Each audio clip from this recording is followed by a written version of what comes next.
자, 우리 현대시도 한번 보겠습니다. 두 개의 작품이 결합되어 있네요. 문제 좋습니다. 논리로 잘 푸시기 바랍니다. 문제가 좋습니다. 자, 비문학 독해입니다. 가와 나 둘의 공통범주를 알려주고 있죠. 자연과 절대자는 논리적으로 각각 인간에게 안식. 그럼 잘 봐야 돼요. 이게 자연이 논리적으로 한다면 무조건 인간에게 안식이고요. 주거나 절대자는 인간과 세계를 규정하는, 인간과 세계의 관계를 규정하는 준거, 절대자는 준거였다. 시는 이거였단 말이죠. 가는 세속의 일상을 떠나. 그럼 여기가 돼야 되는 거죠. 가. 그럼 이제 자연 속의 안식이니까 맨날 나오는 거 일상은 마이너스죠. 그럼 일상을 떠나서 자연에 들어오는 화자가 점차 동화, 조금씩 자연과 동화되는 거죠. 동화되어가는 과정이죠. 과정. 바로 된 게 아니죠. 그러니까 과정, 바로 되는 게 아닙니다. 조금씩 나아지는 거 처음엔 잘 못해도 적응해가는 과정과 심리가 안정돼 가겠죠. 그럼 요거 이제 설명하겠죠. 이게 논리상 나겠죠. 논리입니다. 나는 자신과 세계인식의 준거였던 절대자. 야, 내가 기준을 절대자라고 생각했는데 이 절대자, 즉 관계를 더 이상 절대자가 아닌 것 같아. 인간과 세계의 관계는 회의하고 자신이 경험한 사실에 기초하여 존재. 이게 아니고 나야. 자신의 경험이야. 자신의 경험을 토대로 기초하여 존재를 인식해. 절대자에 의해서가 아니고 자신의 경험에 의해서 존재가 되는 거야. 이렇게. 어우, 좋죠. 두 짐은 좋습니다. 그럼 시하고 상관없이 이 작품 뭐든지 아무 상관없어요. 지금 제가 보다시피 이 작품의 뜻풀이 정리 거의 안 하잖아요. 체인우 수업 듣는 친구들은 다 이렇게 풀거든요. 따로 문학 공부 안 하고, 그리고도 문학 빨리 풀고 바로 답 찾고. 가에 쓰다 든 편지 구절과 버린 칫솔을 생각한다는 것은, 내가 버린 칫솔, 쓰다만 편지 생각한다는 것은 이걸 생각한대요. 자연에 온전히 동화되지 못하는 화자의 심리. 자, 아직 점차적으로 동화되어가는 과정이란 말이에요. 그러면 쓰다둔 편지랑 버린 칫솔은 이게 뭐여야 되냐면 일상이어야 되는 거죠. 그럼 이거를 생각한다는 건, 아직 일상을 생각한다는 건 자연을 온전히 동화하지는 못한 거겠죠. 이렇게. 나의 차를 마시는 행위가 내가 아는 내게 대한 모든 것. 차를 마시는 행위가 내가 실제 자신의 경험이죠. 모든 것, 내게 대한 모든 것, 존재죠. 모든 것에 대한 모든 것으로 확장되는 것은 경험적 사실을 나와 모든 존재들에 대한 인식의 유일한 근거로 삼겠다는 의식이겠죠. 그렇죠. 차를 마시는 행위가 경험이 내가 아는 내게 대한 모든 것이고, 이 경험이 내가 아는 모든 것, 그 또 모든 것이 또 모든 것. 그러니까 유일하게 차를 마시는 행위, 경험을 통해서. 됐죠? 발을 푸니 잘 보인다는 것은 화자가 자연에 친숙해지는 휴닝 상태. 발을 풀었어. 자연에 왔나 보죠? 잘 보인다예요, 이제. 점점적인 머릿속에는 자연 속, 일상에서 자연으로 오는데 동화되어가는 과정이 한 번에 잘 되는 건 아니니까 푼이 이제서야 잘 보이는 거죠. 친숙해지는 심리 상태. 맞네요. 나의 앞으로 남은 10년을 더 살든지 죽든지는 절대자에 대해 회의하고 현실에 얽매이지 않겠다는 태도. 이런 걸 잘 낸 거예요. 이거는 맞는 말처럼 보이잖아요. 앞으로 남은 10년을 더 살든지 죽든지 현실에 얽매이지가 않다가 아니라 절대자에 회의하고 나의 남은 10년이든 못 살든 나의 경험에 의해 존재를 인식하며 살겠다. 이렇게 해야 되는 거예요. 이렇게. 이 논리예요. 이게 논리죠. 갑자기 현실에 매인다, 안 매인다하고는 아무 상관이 없어요. 이 나에서는. 절대자와 나의 관계. 절대자와 나와 존재의 관계란 말이에요. 절대자를 통해서 나는 존재 인식했는데 이젠 아니야. 나로부터 인식이야. 이 얘기지? 이게 나왔다고 현실은 이거죠. 그럼 이거 좀 이따 가볼게요. 가의 여울물과 때같이들에는 자연에 들어와서 느끼는 화자의 심리. 그렇죠? 여울물, 때같이. 그럼 이들은 자연 속에 있는 거잖아요. 그러니까 느끼는 화자의 심리겠죠? 나의 참새, 떨어짐이 누구에 의한 것이 아니라는 데에서 참새가 떨어지는 건 어떤 누구에서 떨어지는 건 아니야. 절대자와의 관계에 대한 해이겠죠. 이때 누구가 절대자는 거겠죠. 참새가 떨어지는 건 참새 그 자체, 자기에 의해서 떨어지는 거야. 자기 경험이야. 그게 존재야. 이렇게 되는 것이죠.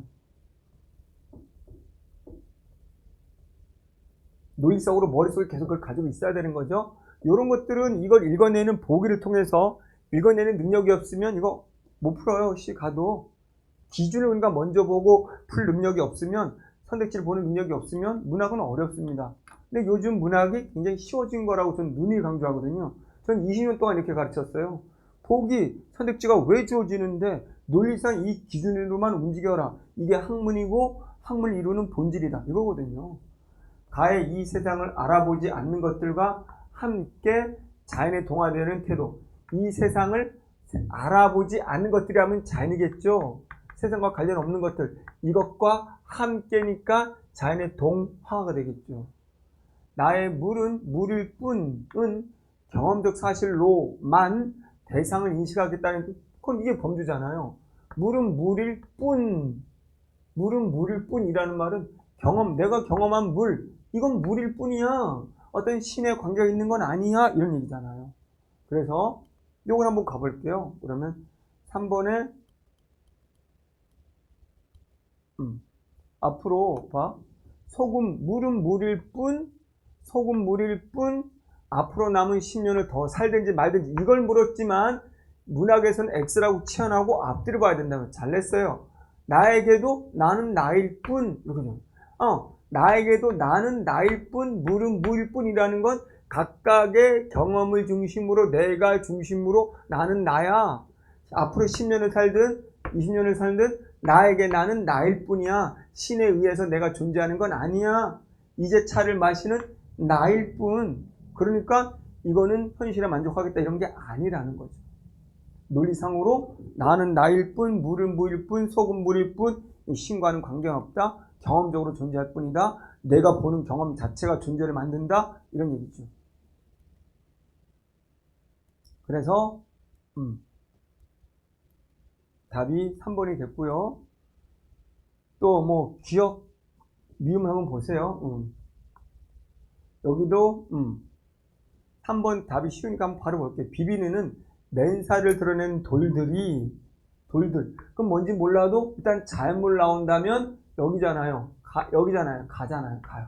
그럼 난 기억 미음 안 봐도 부딪히는 형상으로 세파에 시달리는 모습 아니죠. 그러면 맨살을 드러내는 돌들은 자연의 모습이 돼야 되는 거죠.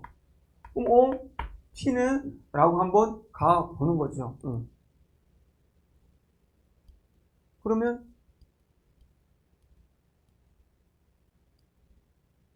여기 있잖아요. 생목 울타리엔 들거미질 맨살 부비는 돌들과 함께 누워 실로 이 세상을 알아보지 않은 것들과 함께 잠들고 싶다. 그럼 맨살 부비는 돌들과 내가 함께 하는 것은 자연이죠. 난 지금 자연에 왔으니까. 그건 세상이 아니고 자연이 되는 거잖아요. 이렇게. 앞뒤를 보는 거죠. 앞뒤. 근데다가 아까 보기 문제를 풀기 위해서도 여기 보세요. 선택지 4번. 스스로는 차를 마시는 것이 화자의 선에 따른 주체적인 행위라는 거. 신이 아니고 주체적인. 그리고 이제는 나에 대한 현재 인식 이전과는 달라. 이전에는 뭐였고 신, 절대자. 근데 이제는 나는 나 중심 이렇게 됐잖아요. 계속 주제를 향해 움직이고 있죠. 문제 잘 냈습니다. 32번 A의 관습들 역시 마찬가지로 이거 가지고 움직이세요. 이거 가지고. 보기 핵심을 가지고 움직이세요. A의 관습들, B의 관습. A에 자, 길을 가다가 자주 뒤를 돌아본다. 30번 다져두고 30번 포기했던 관습들. 서쪽 마을을 바라보면 나무들의 잔수결처럼 다른 뱉어지는 저녁 경기가 한 가정의 고민양수로 피어오르고, 그럼 이 배속 맥락상 내가 지금 길을 가다가는 자연으로 가다가도 될 수 있고요, 인생을 살다가도 될 수 있고요, 자주 뒤를 돌아본다, 과거의 삶을 본다, 또는 어쨌든 일상의 삶을 본다. 그래서 일상에서 나는 30번 도전하고도 또 30번 포기했던 이런 관습들, 일상에서의 삶이에요. 계속 서쪽 마을을 바라보면, 내가 자연에서 이제 서쪽 마을을 바라보면 나의 일상, 과거의 일상을 돌이켜보면 나도 이렇게 고민, 양수로 피어 올랐다. 과거의 모습이죠. 그리고 똑같잖아요. 여기서 나는 일상에서 이제 자연으로 가는 거니까 내가 되돌아보는 건 일상이고, 이거는 자연, 현재는 자연이 되는 거잖아요. 그러면 여기에서도 마찬가지로 관습, 자 똑같죠. 이와 같이 스스로 달갑고 가장 즐거울 뿐, 차를 마시는 건 스스로, 아까 나왔죠. 스스로 주체적인 전환, 신 이제 아니라는 거죠. 절대자. 이건 다만 사실이며 또 관습이다. 이때 관습은 역시 이제 새로운 걸 깨달음 얻은 거죠. 스스로, 주체, 고즈넉한 관습이다. 절대자의 회의고 내 경험으로 존재를 인식하는 것이다 라는 거죠. 앞뒤 맥락상. 그래서 정답은 A는 30번 다져두고 30번 포기한 것이라는 점에서 내면의 갈등이라는 건 당연히 내가 삶을 살아가면서 아까 말한 것처럼 내가 자연으로에 대한 향하거나 새 속에서 머무를 건가에 대한 고민이 될 수 있고, 도전을 하고 또 포기하고, 그럼 일상생활에서의 갈등이라고도 볼 수 있는 거죠. B의 고즈넉한 상황에서 이루어지는 담담한 사실이라는 점에서 내면의 평정함, 그러면 관습은 나는 이제 담담한 사실이다, 고즈넉하다, 그럼 나는 이제 평정을 얻은 거죠. 그동안은 뭐였는데 고즈넉한 관습이다. 앞뒤 봤더니 스스로 달갑고 가장 즐거울 뿐이다. 이렇게 평정, 그동안은 아니었는데 됐죠. 그러면 31번 가나에 대한 설명으로 적절하지 않은 거. 가와 나는 모두 자연물의 화자의 정서를 투영함으로써 대상에 대한 친밀감, 아까 또 말했죠. 가는 자연물이 되는데 보기로 움직인다면 이거는 자연물에 대한 화자의 정서가 아니고 신과의 관계에서 이제는 절대적으로 아니고 나의 개인적 경험이 중요하다라는 걸 투영. 그래서 자연물의 화자의 정서를 투영함으로써는 드러낼 수가 없죠. 나에서는. 여기에 나에서 대상을 한정하는 어휘들, 물일 뿐 이런 식으로 이걸 계속 반복하고 있죠. 보면은. 그래서 아까 뿐은 주체, 신과는 거리가 있다. 이런 얘기고, 가는 나와 달리 공간의 이동에 따라 포착되는 사물. 그러니까 여기에서는 이제 일상에 있다가 자연으로 가면서 포착된 자연물들. 그런데 나에서는 철저히 이제 뭘 포착하는 것이 아니라 이동하는 것이 아니죠. 그냥 이제 깨달음이죠. 나는 가와 달리 화자를 거듭 명시하면서 나는 나일 뿐, 나는 나라는 걸 계속 명시되고 있죠. 가는 인격화된 대상을 통해 화자의 심리를 내포하고 있다. 그러면 인격화된 거라면 자연이겠죠. 자연. 그래서 마지막으로 보면 여기에 허우적거리는 하는 기체들이 몰려와서 순결해진다. 물들이 순결해진다. 그리고 왔더니 나무들의 잔순결 이렇게 된 거죠. 이런 식으로 어쨌든 의인화를 한 것이죠. 자, 이렇게 해서 모두 문학은 어렵지 않게 쉽게 해결해 봤습니다. 기준을 잡고 그것으로 움직이면 된다는 거 명심하시면 될 것 같습니다. 감사합니다.